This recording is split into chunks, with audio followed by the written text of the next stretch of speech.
Watching Kyle's unboxing videos again? Yeah, he always finds the coolest... No way! A robot dog? Gotta ask where he got it. Or use your Samsung Galaxy S24 Ultra. Just draw a circle around the dog on your screen, and it shows you where to buy it right in the app. Whoa, I just learned a new trick. And that for once, I beat Kyle to the next big thing. Circle it, find it with the new Galaxy S24 Ultra and circle the search with Google. Get yours now at Samsung.com. Internet connection required. Results may vary based on visuals. Manic in the sense that they might be out spending money they don't have. They might become promiscuous. They think they can paint the whole house over the weekend. The difference with the borderline personality is that'll all happen within an hour. We know we'll be okay. But a borderline personality, it's life or death.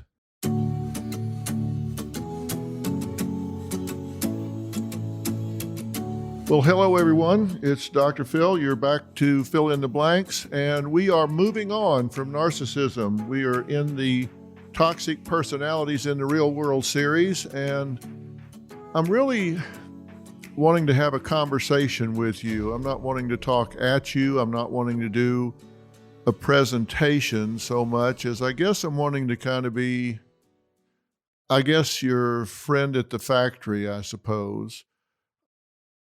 In just talking to you about some of the people that you encounter in your lives and give you some insight and understanding as to who these people are, what impact they can have in your life, and what you can do about it. Now, we've talked about narcissism and the different types of narcissists, and I want to move on now to something known as the borderline personality disorder. Now, borderline personality is, I don't know that it's really all that descriptive. And you guys know I'm not really big about labels. But I'm going to defend labeling for a little while here to tell you this. Labels are used a lot for insurance purposes. You've heard me say that. But it's also important in communicating to a therapist, for example, as to what they're treating. That really gets important here in borderline personality, and I'll tell you why in just a little while. Labels are a shorthand that therapists can use to communicate with one another or to a hospital or to a caregiver down the road somewhere if they can use that shorthand to describe to a future caregiver or a new caregiver what this person's history has included, what their symptom cluster is, by giving them this descriptor. And here's what borderline personality disorder describes: a pervasive pattern of instability of interpersonal relationships, self-image and affects, and marked impulsivity, beginning at least by early adulthood and present in a variety of contexts. Now, let's break that down a minute because that's a pretty busy sentence, and I really want you to understand and make sense of these because they play a part of your role. A pervasive pattern of instability.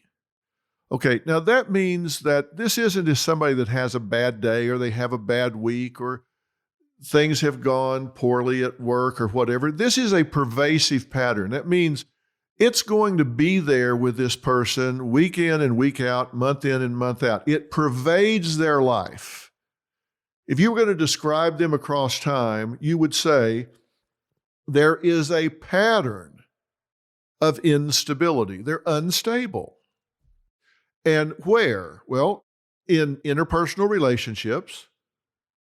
They're just not stable in those. We're going to talk about what that means, but think about it in just common sense terms.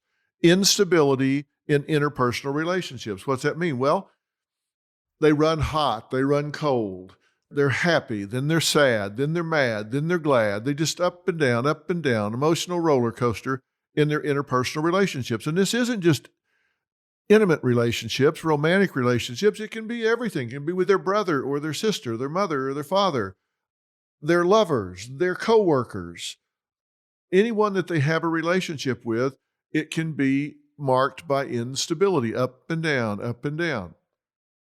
instability in their self-image. These people oftentimes don't know who they are. They'll question, I don't really know who I am anymore. You'll hear them say things like that. You'll hear them put their head in their hands and say, I don't even know who I am anymore. I just don't know. One day they'll be up and they'll be thumping their chest and full of vim and vigor and confidence. And the next day they're like wondering why they're even in this world. And then affect, that means emotions and the way it expresses itself. There's instability in their emotions. Within 1 hour, they can be laughing and crying and raging. Instability of emotion. Then marked impulsivity. These people don't think things through. They're very impulsive. They take high-risk behaviors. They act on impulse. They don't think it through. They just pull the trigger. They just go. They have an idea and boom, they're on it. Now, this starts by early adulthood. So that means you'll see this early in their life. You may see it when they're teenagers. You might even see it real early on. And when we say it's present in a variety of contexts, that means it's not situation specific. It's not just that they do this in reaction to their parents, or they do it only at school, or they do it only when they're around their brother. That means it happens in a variety of contexts. It cuts across environments. You'll see this in their work relationships. You'll see it at church. You'll see it at their family reunions. You'll see it in their own family with their husband or their wife. So that's what we've got. Let's think about it again. A pervasive pattern of instability. That's the core of this. Instability and impulsivity. That's the core of the borderline personality disorder. Instability, up and down, and impulsivity. And it can be intrapersonal, meaning it's all about them, or it can be interpersonal, it's between them and someone else. And we're going to get into more detail, but that's what we're talking about. So if you've got people in your life that are just really volatile, they're just really up and down, then we're headed in this direction. Now, do they fit the diagnosis? Maybe, maybe not, but that's not important. It's important that you understand that there are people that have these symptoms, these traits, these characteristics.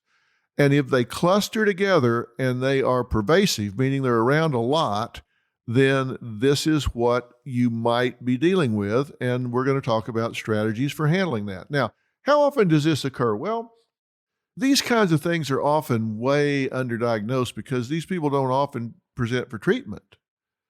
It's not like a broken leg where you can't walk on it, so you got to go get help.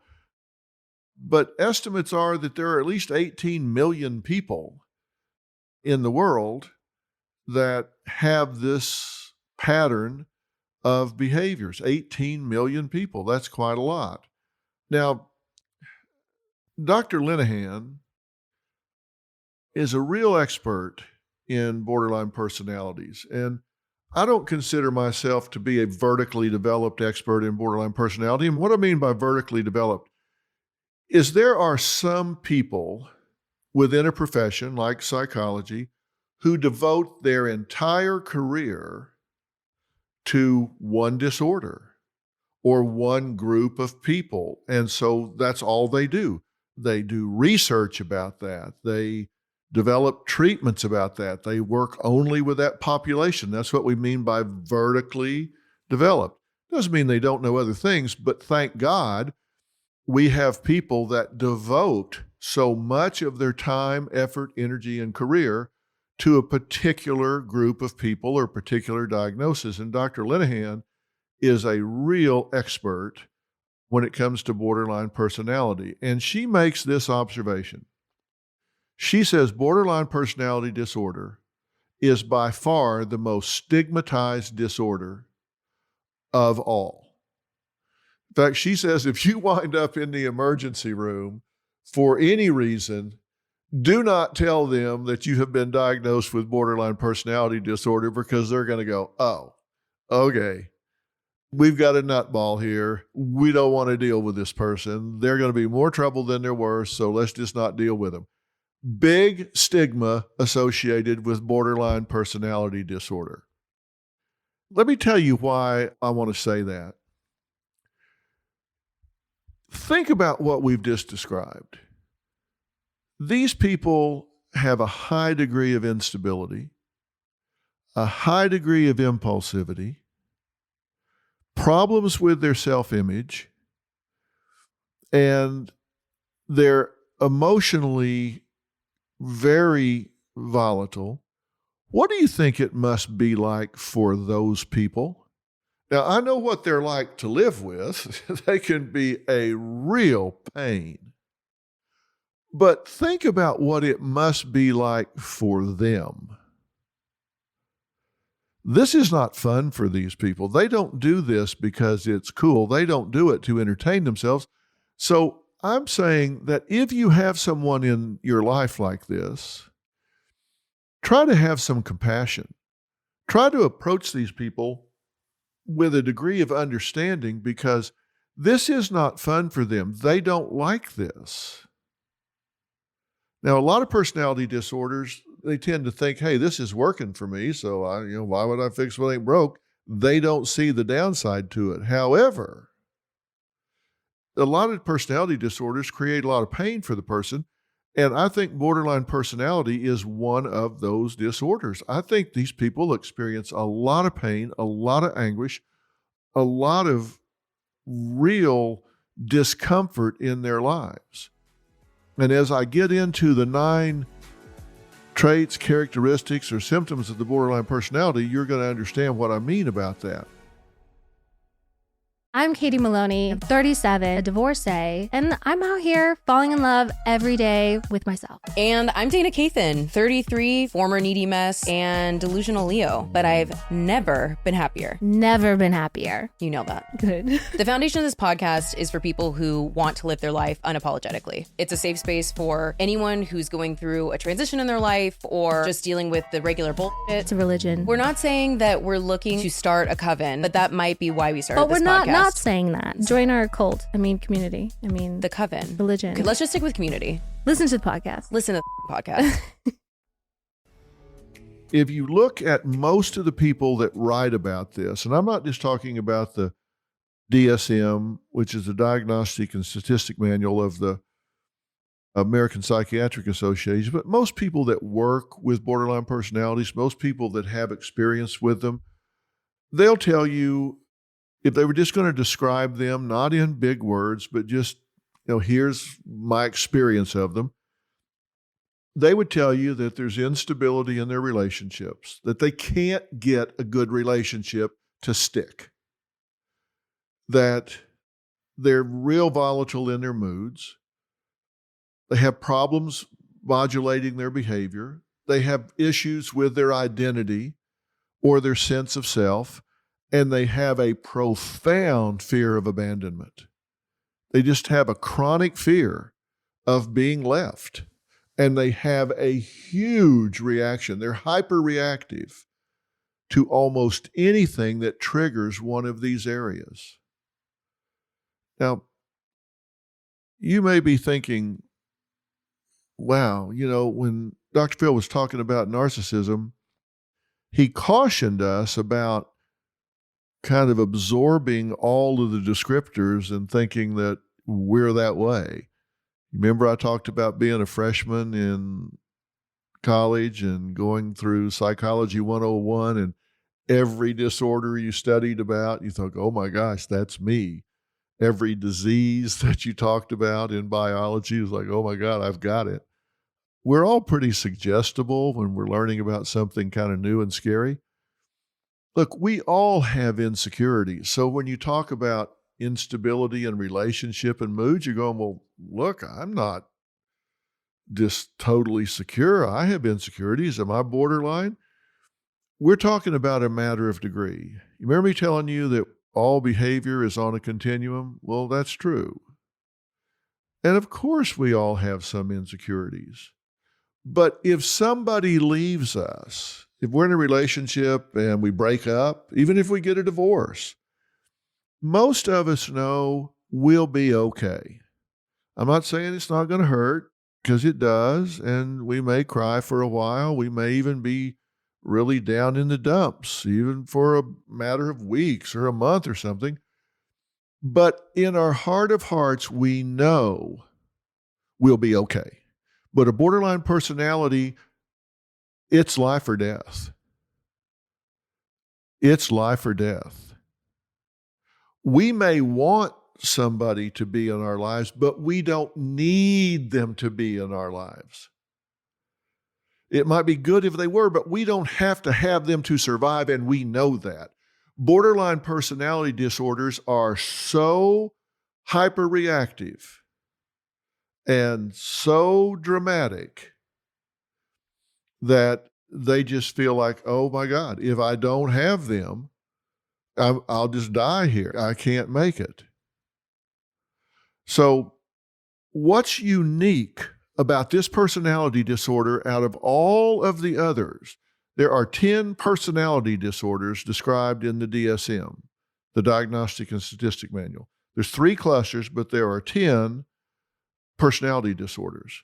And what's unique about the borderline personality is how unstable these people are and how vast the changes are that they can have within an hour. A lot of people might say, wow, this volatility up and then way down in the dumps, that sounds like bipolar. No, sometimes if you don't really do your homework with a client, you might misdiagnose this. And again, that's why I say the label I'm going to defend here, because if you misdiagnose a borderline personality disorder as bipolar, then you're going to treat bipolar and not borderline personality, and that would be a real problem. And how do you distinguish between the two? A borderline personality disorder is going to have mania that lasts for days and days, maybe even longer. And by that, I mean, they're going to be manic in the sense that they might be out spending money they don't have. They might become promiscuous. They may be doing high-risk behaviors. They may think they can undertake any task and get it done. They think they can paint the whole house over the weekend, and there's no way they can do that. They might go out and buy 3 cars that they can't afford. I mean, they're just manic. They're just they're just everywhere. The difference with the borderline personality is that'll all happen within an hour. They'll be up within an hour and then down within an hour and then rage within an hour. Whereas with bipolar disorder, that's going to last for days or maybe even a couple of weeks. So what makes this disorder so unique is this changeability occurs so rapidly. Now think about people in your life. Do you have somebody in your life that you're going, oh my God, where did that come from? What in the hell triggered that? We were just getting along great. We were happy. We were driving to the mountains here, and 20 minutes ago we were happy and laughing, and now you're over there crying and upset and accusing me of leaving you? What the hell happened? I didn't even say anything. And you're personalizing it, saying, what did I do? Nothing. You didn't do anything. You could trigger your partner because you're wearing a plaid shirt or a red blouse. Or you could trigger them because you're not wearing a red blouse. It doesn't have anything to do with you. This comes from the inside out.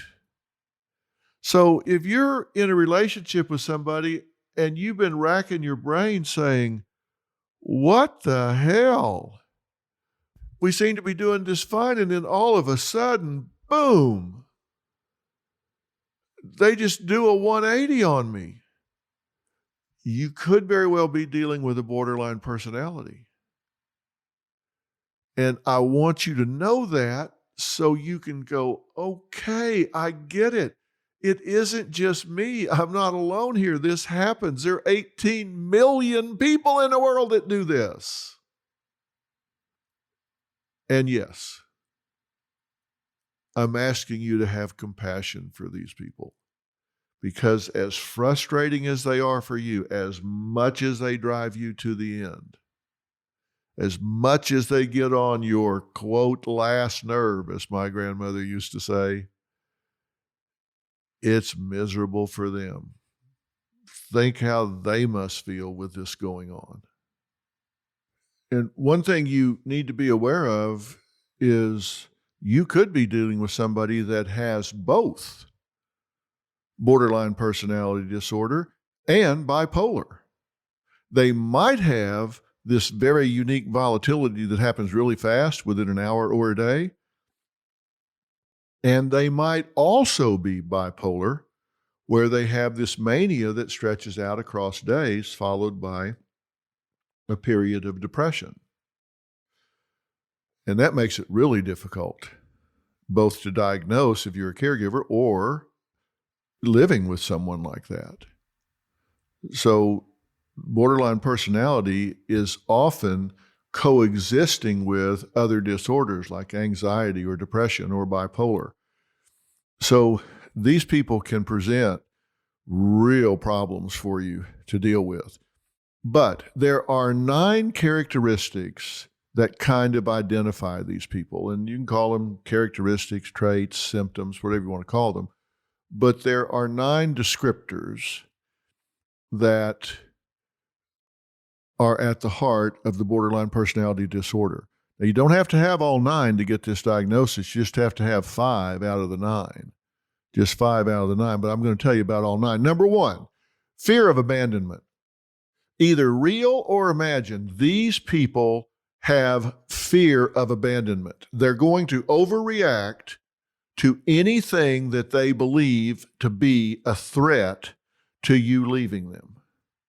And therefore, they're going to make frantic efforts to avoid you leaving them. Now, what is it that can set off this fear of abandonment? It can be anything innocuous. You can get caught in traffic on the way home, so you arrive home 15 minutes late. And that triggers them into you don't want to be with them, you're going to leave them. You can talk about you're going to go away for the weekend with your girlfriends or the fishing buddies, or you want to go out for the evening. You're going to go to your child's volleyball game. And so you're not going to be there for dinner. They can be threatened by you being with your own child. Like, you don't want to be with me. You're abandoning me. This is what it looks like you leaving me. I get it now. This is what you leaving me looks like. They will take that and twist it into you abandoning them. Let's say you have a friend and you make dinner plans for the weekend and your mom calls and she's ill. And she's not dying, but she's ill. And she says, could you come over and kind of help out a little bit? Because I don't really feel like getting up and cooking anything and I'm starving. And just be nice. You came over and helped me out a little bit. So you call your friend, you say, boy, my mom is really under the weather. It's not a huge deal, but it's just a cold, and I think I'm going to have to cancel dinner and go be with my mom. Oh, my God. If you're talking to a borderline personality, they can take that as like, oh, okay, I get it. I get it. So this is the beginning of the end right here. You don't want to have anything to do with me anymore. They will take that and overreact to it, overinterpret it. That's what I mean, real or imagined. They'll take that and turn it and be so threatened by it that they will wear you absolutely out. They'll wear you absolutely out. Now, how's that going to show? They're going to make frantic efforts to keep you close. They're going to beg. They're going to cling. They're going to start fights because they want to engage you. And any kind of attention is better than no attention at all. They're going to track your movements. They may physically block you from leaving. Like you may say, I'm going to go over and see my brother. And they actually block the door. You're not leaving me.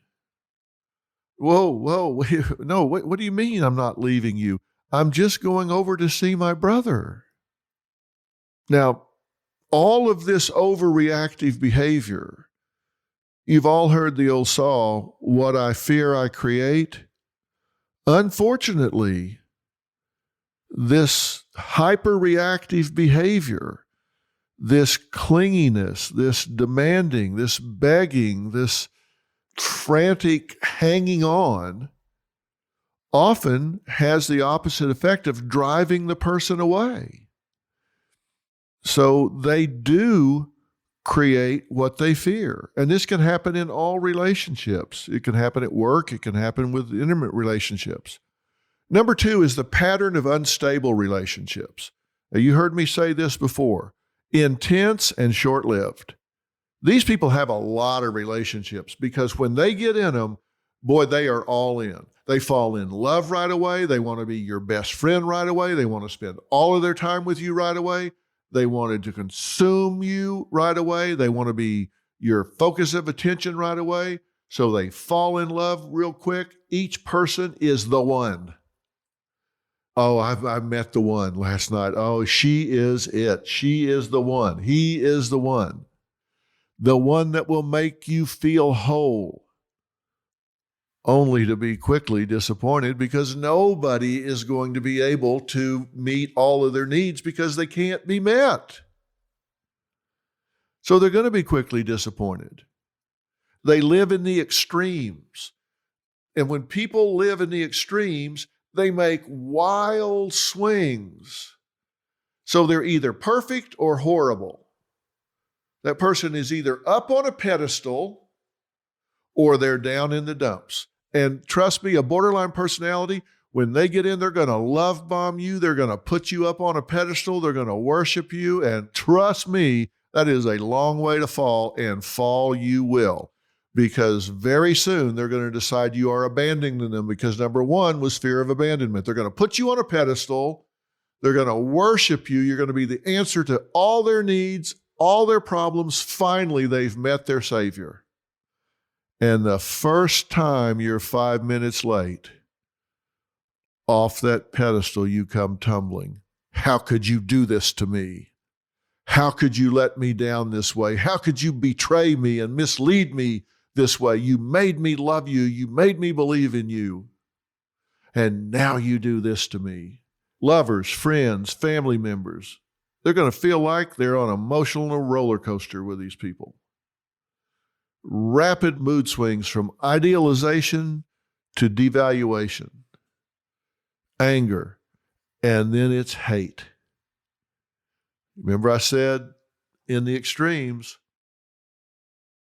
all the way out here, they love you. All the way back here, oh my God, they hate you. It isn't like they love you and then decide, well, okay, you weren't the one, so we'll just be friends. No, these people live in the extremes. This isn't like, okay, now we'll just be friends. They just don't have just friends. Everything is in the extreme. Number 3, identity disturbance. Look, these people are very unclear about their self-image because it's shifting all the time. It's unstable. Their sense of self flip-flops. They may feel good about themselves one minute and hate themselves the next. And it's so much so that it may lead to self-harm. They don't have a clear idea of who they are or what they want. And they may frequently change roles. They may change jobs, friends, lovers, religions, values, goals, and you'll see them change their look. They'll change their fashion. They'll change their hair. They may even change their name. They'll show up and say, call me Carol today. What? I thought your name was Diane. Well, I'm going by Carol now. Oh, really? But it says here on your name tag, you're Diane. I know, but just call me Carol. I'm going by Carol now. I'm changing. They may change the group they affiliate with. They may even change their sexual identity. Now, this is not dissociative identity disorder, or what a lot of people call split personality. It's not that they have some alter personality, because they're not even stable in what they're switching to. It's kind of like we say in Texas, if you don't like the weather, wait a minute, because it changes real fast. It might be bright and sunny one minute and hailing the next and freezing the next. I mean, things change. And that's the way they are. They have an unstable image of themselves. So there's an identity disturbance. They're not clear on who they are. Think about that. Are you clear on who you are? Do you know who you are? Do you know what your values are, what you believe, what your standards are, what you will do and what you won't do, what you like and what you don't like? Sometimes borderline personalities believe what the last group of people they were believed. If they hang out with people smoking dope, now they're dope smokers. If they hang out with people that were kind of really religious zealots, now they're religious zealots. If they hang out with people that are really big into working out, now they're big workouters. They don't know who they are, so they're kind of anybody's dog that'll hunt with them. It's whatever identity they can latch onto because they're looking for somewhere to belong. Number 4, impulsivity. These are people that do a lot of self-destructive behaviors. They take high-risk behaviors, especially when they're upset. If they are emotionally upset, they're likely to do a lot of really impulsive and potentially hurtful behavior. Spend money they can't afford, binge eat, drive recklessly, shoplift, be promiscuous. They might overdo it with drugs or alcohol because what they're looking for is to feel good in the moment. They don't use a lot of foresight to think about, now wait a minute, is this really in my best interest? Well, how do they know? Because they don't even know who they are. They've got this identity disturbance. But they can hurt you and everybody around them over the long term. They might gamble away their entire paycheck in a night because they're impulsive.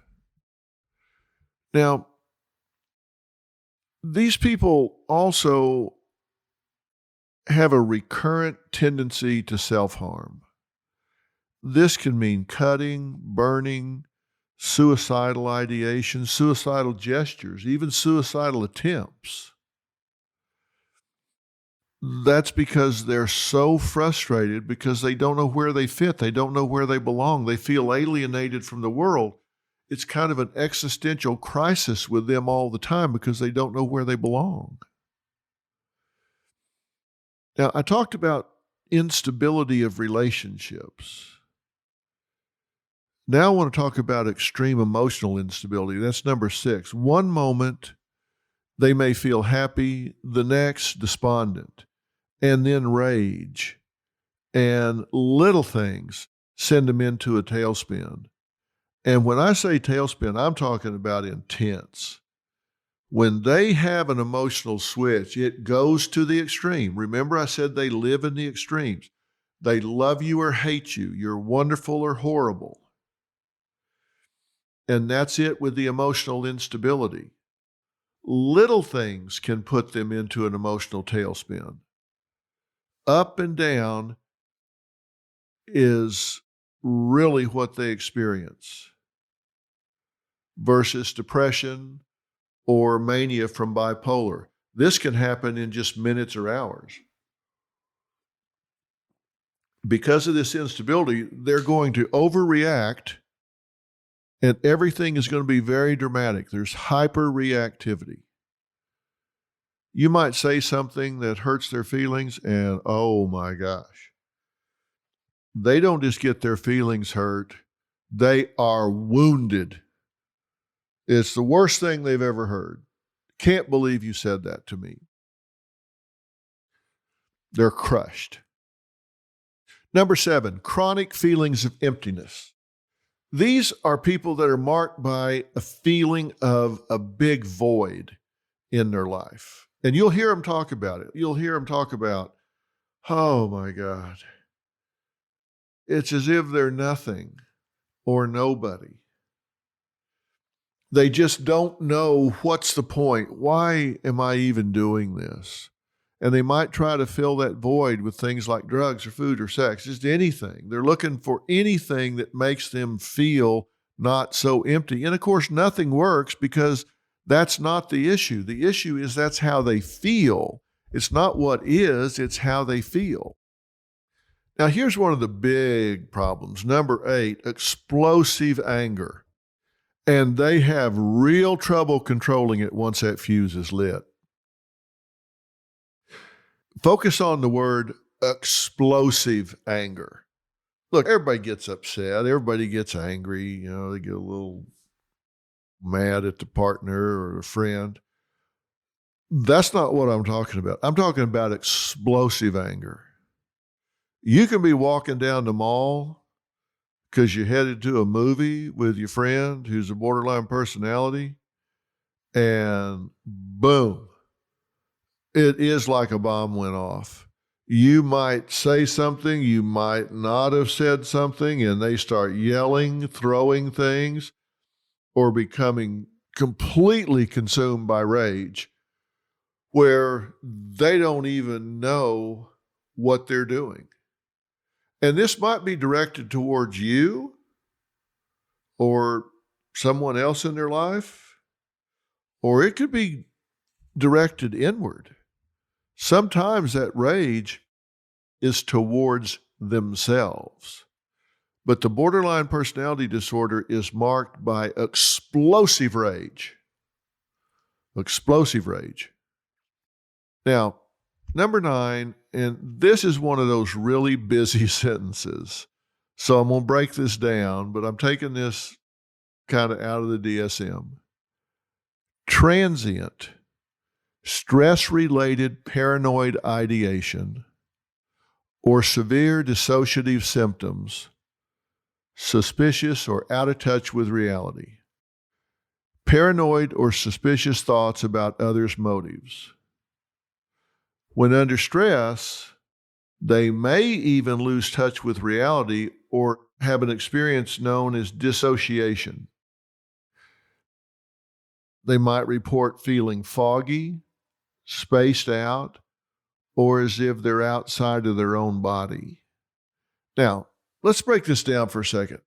First off, this is transient. That means it doesn't last. It just comes and goes. It usually is brought on by stress, meaning something's going on in their life. Maybe their partner's breaking up with them. Maybe they're under a lot of pressure at work to meet a criteria or some quota. And so they start having paranoid ideation like the world's out to get them. They're under stress and they think the world's out to get them. And so when I say they have severe dissociative symptoms, what I mean is they start to lose touch with that reality. It's so stressful, they can't deal with it, so they start kind of splitting off. It's like the Scarlett O'Hara school of thought. I don't want to think about that today. I think I'll think about that tomorrow. It's just too much. They can't deal with it. So they start to dissociate from the situation. They're very suspicious at this point. Why do you want to know something? Why are you trying to help me? What do you really want? They're going to be suspicious. And they're out of touch with reality. They don't realize, wait a minute, I've been your friend for a year and a half. Why all of a sudden am I the enemy? Well, because they're out of touch with reality. They're out of touch with your motives. It doesn't matter that you've been their friend for a year and a half. They're out of touch with that right now. And when they're under stress, they may lose touch with reality completely for a few minutes. I mean, it's transient, but they may completely dissociate and feel foggy and spaced out, and even as though they're outside their own body. So you might look at it and say, they've gone psychotic. They don't even know where they are. They're like not even here. No, they really haven't gone psychotic. It's just the stress has gotten so much that they've gone Scarlett O'Hara on you. They said, I can't deal with this, so I'm just going to space out. And they just go another place in their mind. Now, you only need 5 of these 9 to be considered borderline personality disorder. Fear of abandonment is going to be really common. Impulsivity is going to be really common. Rapid mood swings is going to be really common. Inappropriate anger and difficulty with relationships. Unstable self-image, intense emotions. Those are the ones you're going to see the most. But any of the 5, you could be diagnosed that way. Now, a gentleman by the name of Theodore Milan, if you're really, really interested, you might want to read a book he wrote called Disorders of Personality, DSM-5 and Beyond. Now, he wrote this, mid-90s, probably 95. And while they're not listed in the DSM, he actually worked with people putting the DSM together. And he said there were 4 subtypes. One was discouraged or quiet. These are real clingy, passive, borderline personality types, and they're real prone to self-mutilation, suicide, feelings of emptiness. They have an intolerance of being alone. So they're clingy and passive, and they may cut or burn themselves a lot. And then there's the impulsive type. These are the energetic, charismatic types. I mean, they come on really strong, but they can just as quickly become cold and hostile. They're easily bored, so they start taking high-risk behaviors, and they're prone to self-mutilation, suicide. They're very resistant to treatment. And then there's the petulant. They're angry. They feel unworthy. They're very possessive. They don't let you out of their sight.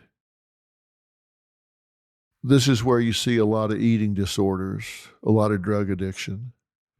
And then there's just the straight up self-destructive. These people are marked by bitterness, self-hatred. I mean, they just really turn this anger inward. And the self-hatred can take all kinds of forms. And they're attention seekers. They show off a lot. So you're going to see them reckless driving, maybe get into drugs, promiscuity, eating disorders of some type. If you're thinking about the 9, it only takes 5, and then your person that you're thinking about, whether it's yourself or somebody else, you might think further as to whether or not you fit in one of those 4 categories that are more descriptive: discouraged or quiet, impulsive, petulant, or self-destructive. Now, why do people get this way? Well, I'm sorry to tell you, we don't really know. There's probably some kind of biological vulnerability that could be genetic, or it could be some other kind of composition in your biology. And they typically have in their past some kind of invalidating environment.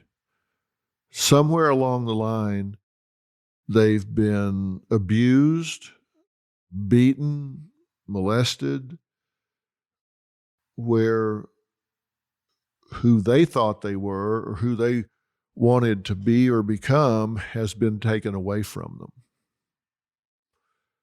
So if you look back into their histories, there is some kind of biological predisposition in some way a lot of the time. But then also the way they've been raised, the way they've grown up. they've been told, you don't matter. I don't see you. I don't hear you. So they lose their self-image. They lose their self-worth. They have identity disturbance because they've been told they don't matter.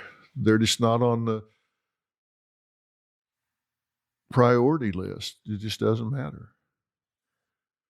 Now, that's pretty vague. But if you've got it in your family, you're at higher risk for having it yourself.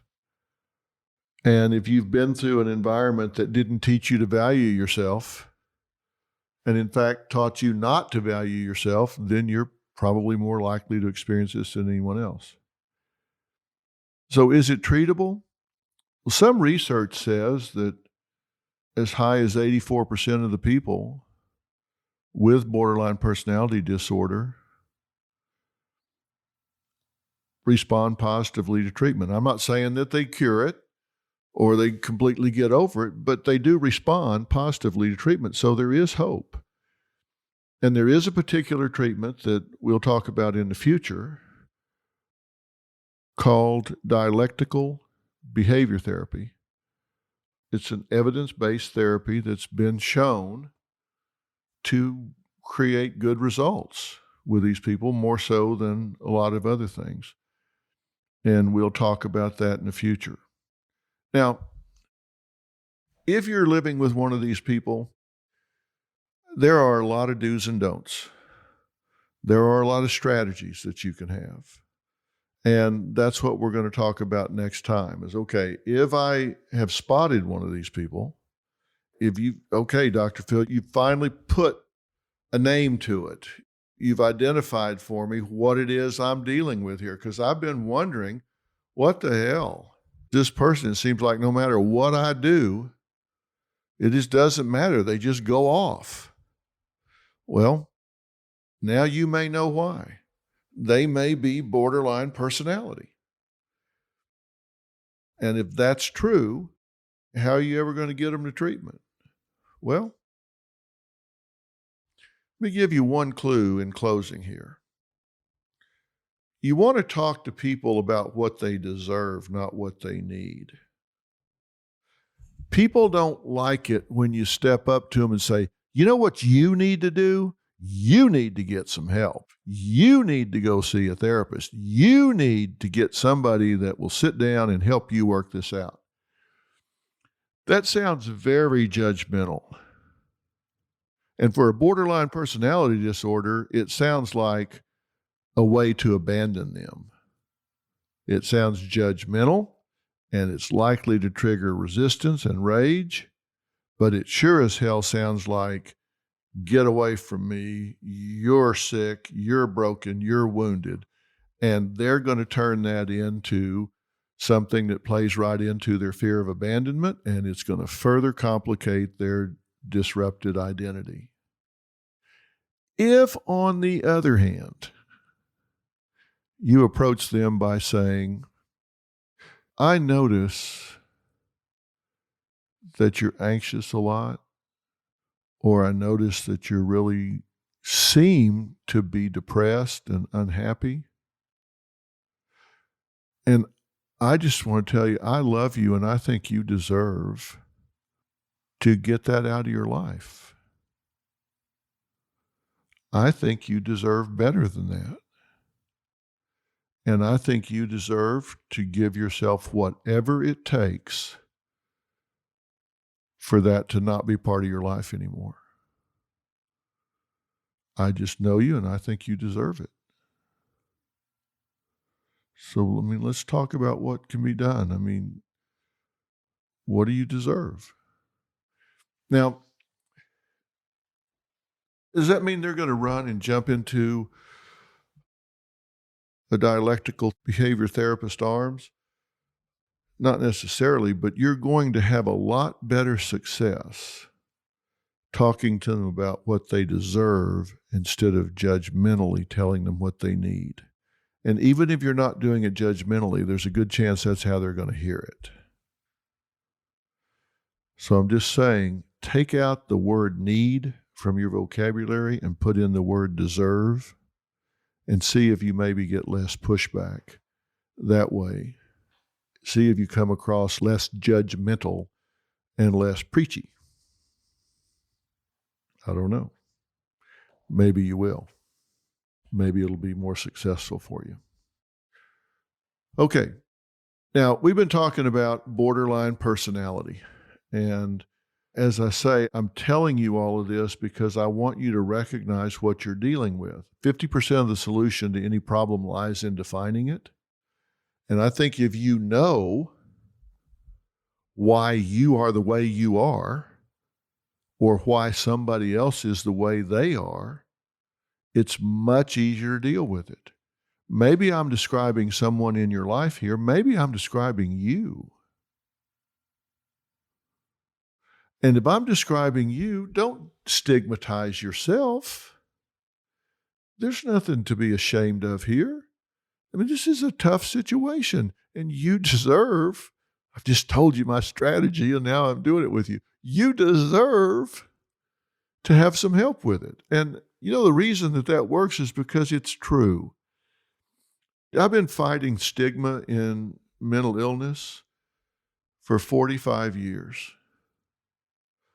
I absolutely hate that people deny themselves help because there's a stigma attached. If they admit they have a mental illness, if they admit they have a personality disorder or something that needs treatment, it's like they've admitted a flaw, a fallacy, a weakness. Well, we all have flaws, fallacies, and weaknesses, and that's okay. And human beings are supposed to be joyful and rejoice in the Spirit. So when I say I think you deserve to be set free from this, I really mean it. And there's help available, and it does help. You can be helped with this. You can live a happier, more peaceful life. So I'm saying, yeah, you deserve it. And everybody around you deserves it too. They deserve to have all of you instead of just the part that comes through the anxiety. And it helps a lot. Instead of telling somebody, I think you have borderline personality disorder, to just talk about the obvious. If they're depressed or they're anxious, start with that. Let the therapist work it out. If they're good, they'll get to the borderline part. They'll get to that. Just talk to them that they deserve some help with their depression or their anxiety, something that's comorbid with the borderline personality disorder. Okay, we're going to be talking about that. I know you guys have a lot of questions, and I want to hear them. I hope you're enjoying this series on the toxic personality. I want you to subscribe to the podcast because this is my chance to give you the tools you need to live a better life. We're going to be talking about these toxic personalities, and we're going to be talking about what you can do with your personality